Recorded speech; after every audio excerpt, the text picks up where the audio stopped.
और इसी बीच सीधी तस्वीरें आपको दिखाएंगे जयपुर से, जहां पर आदर्श विद्या मंदिर के पुनः निर्मित बहुउद्देशीय सभागार का लोकार्पण कार्यक्रम को संबोधित कर रहे हैं सीएम भजनलाल। जो इससे मेरा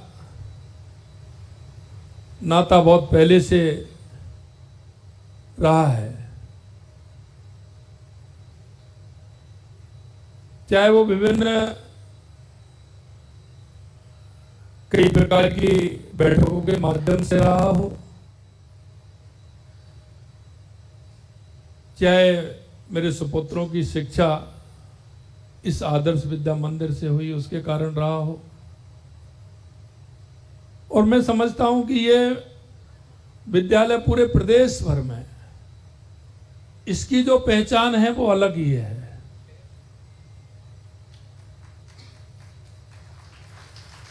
अलग इसलिए है कि उस समय की परिस्थिति 47 के बाद देश के अंदर जो परिस्थितियां बनी, और उन परिस्थितियों में जो हमारे भाई पाकिस्तान से आए थे, उनको जीवन का उस अंधकार में प्रकाश नहीं दिख रहा था, और उस समय उस क्षेत्र में आकर के वो रहे, और उनको ये विद्या मंदिर एक संबल बना उनके बच्चों को, इसलिए भी ये बहुत महत्वपूर्ण है। मित्रों, उस समय की परिस्थिति कैसी रही होंगी? उन्होंने सब कुछ वहां छोड़ा था, सिर्फ बदन से वो अपने यहां आए थे। उन्होंने अपने जीवन को परिश्रम की पराकाष्ठा से प्रारंभ किया, और उनके बच्चों के लिए उस समय ये विद्यालय उन्हीं के सहयोग से, जन के सहयोग से, राष्ट्रवादी विचार के लोगों के सहयोग से एक बहुत बड़ा शिक्षा का केंद्र बना।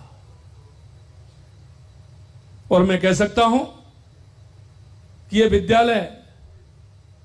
हमारी संस्कृति, हमारी विचार का केंद्र तो है ही, लेकिन मुझे खुशी हो रही थी जब ये सूची बता रहे थे, माननीय हमारे संघ चालक जी कह रहे थे कि वो 67, 68 का, 70 का, 75 का, 80 का जो दौर था, उसमें लोग देखते थे कि राजा पार्क आदर्श विद्या मंदिर बोर्ड में कहीं ना कहीं पहले, दूसरे, तीसरे नंबर पर अवश्य रूप से आएगा। इस विद्यालय की जो साख थी वो आज तक है, क्योंकि इसमें जो परिश्रम करने वाले हैं, समय देने वाले हैं, उनका हेतु सिर्फ एक आर्थिक नहीं है, उनका हेतु हमारे राष्ट्र के प्रति समर्पण भाव, उनका विचार, और उस विचार से आगे हमारी नई पीढ़ी को दिशा देना, वो उनके अंतर मन में छाया हुआ है। इसलिए ये विद्यालय अपने आप में बहुत ही निराला और एक ऐसा विद्यालय है जहां संस्कृति, विचार और आने वाले समय में हमारे विद्यार्थियों को किस तरह की शिक्षा दी जाए। मित्रों, मैं कह रहा था, आते ही मैंने देखा कि यह संस्कार देने वाला हमारा विद्यालय, जब मैं अंदर घुसा तो मैंने देखा कि एक बड़े सभागार का लोकार्पण है। ये तो पहले से ही बना था, तो जैसे ही मैंने देखा, लेकिन मुझे ये नहीं पता था कि इसका दोबारा से पुनर्निर्माण इसका किया है, और इसकी भव्यता मैं देख रहा हूं, बहुत ही अच्छा इसको बनाया है। इसके लिए भी मैं धन्यवाद देना चाहता हूं।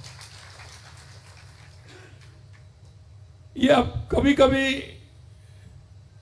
मैंने ये भी देखा है क्योंकि इस रूट से मेरा आना जाना बहुत रहता था। और मैं बस से जब मैं इसमें आता था तो कई लोग कहते थे कि वहां बस का स्टॉपेज था। या राजा पार्क में लोग जो उतरते थे, नारायण सिंह सर्किल से वापस नहीं आना पड़े, सिंधी कैंप से बस नहीं आना पड़े, तो एक उनका वो था कि कहां रोकना है, कि राजा पार्क आदर्श विद्या मंदिर पर रोकना है। तो जब हम आते थे कई बार देखते थे, कई हमारे ऐसे साथी थे, कई ऐसे लोग थे, वो कहते हैं कि साहब मेरी इस आदर्श विद्या मंदिर से ही पढ़ाई प्रारंभ हुई है। तो उस समय आप देखें तो उस समय के जो प्रमुख जयपुर के लोग भी थे, और वो लोग थे जो जिनको आर्थिक कोई परेशानी नहीं थी, उनके बच्चे भी इसी आदर्श विद्या मंदिर में शिक्षा ग्रहण करते थे, क्योंकि उस समय ये सबसे अच्छे विद्यालयों में इसका नाम आता था। ये भी हमारे लिए सौभाग्य की बात है। मित्रों, आज ये यहाँ उच्च प्राथमिक आदर्श विद्या मंदिर के पुनर्निर्मित बहुउद्देशीय सभागार का लोकार्पण में हम एकत्रित हुए हैं। मैं सौभाग्यशाली हूं, और ये उन